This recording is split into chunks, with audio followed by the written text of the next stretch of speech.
It kind of does stand to reason that if I were to mix relaxer with a perm, that I might get a result very much like Nair. I'm going to test we'll call it the urban legend. When you mix relaxer with perm, the result is something like Nair. When you look at the ingredients of depilatory creams, they use hydroxides like sodium hydroxide, also known as lye. But then you have the ingredients in your no-lye relaxers like guanidine hydroxide, calcium hydroxide, lithium hydroxide, potassium hydroxide. Those are all lower pH, but they're also hydroxide compounds. And you find those mixed with thioglycolate compounds in Nair. It kind of does stand to reason that if I were to mix relaxer with a perm, that I might get a result very much like Nair. Now to remind you, here's a regular hair coloring test swatch next to one that sat with Nair on it for 10 minutes. I would say that's pretty definitive proof that this Nair essentially liquefies hair, as opposed to one that had relaxer on it, where I'm dealing really with no significant hair loss. So let's get down to it, and then I'll talk a little bit more about the chemistry of what's happening here too.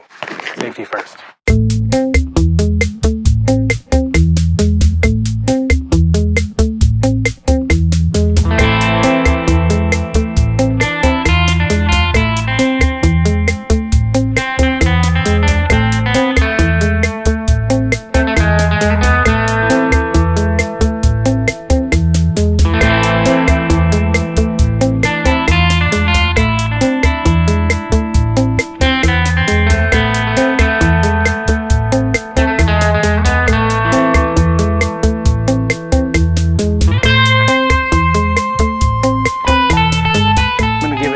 Or so.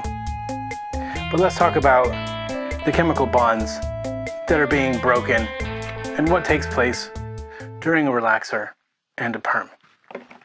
Many of us as hairstylists are taught when you do perms and relaxers, they both break the disulfide bonds in the hair or soften the disulfide bonds in the hair, and the process of neutralizing either of these is going to reform those disulfide bonds in the shape that we want, either going from curly to straight or from straight to curly.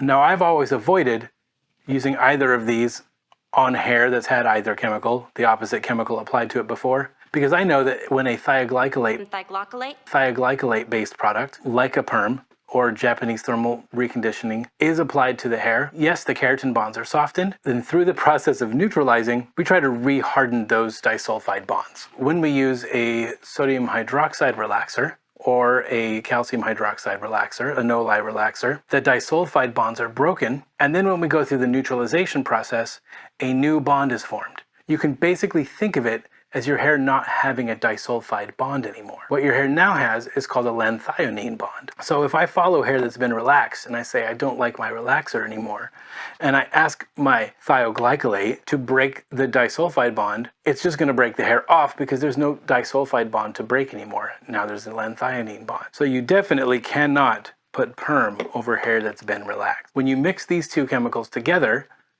they become extra efficient at hydrolyzing or liquefying keratin.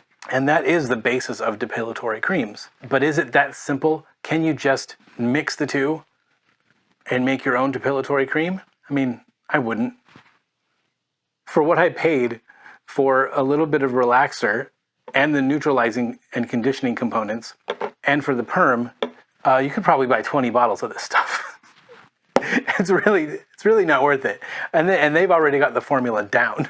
It's only been a couple minutes, but let's see how it's going. It's feeling awfully floppy. Not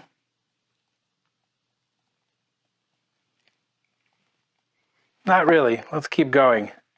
Like I said before, this is a Halloween-based episode because I wanted to do things that were spooky for hairdressers. And let me tell you, the fear of mixing these two is real. Now, I'm starting to see a little bit of something over here. The hair is getting kind of stretchy. Is it Nair? Not after 5 minutes, it's not. Let's let it keep going.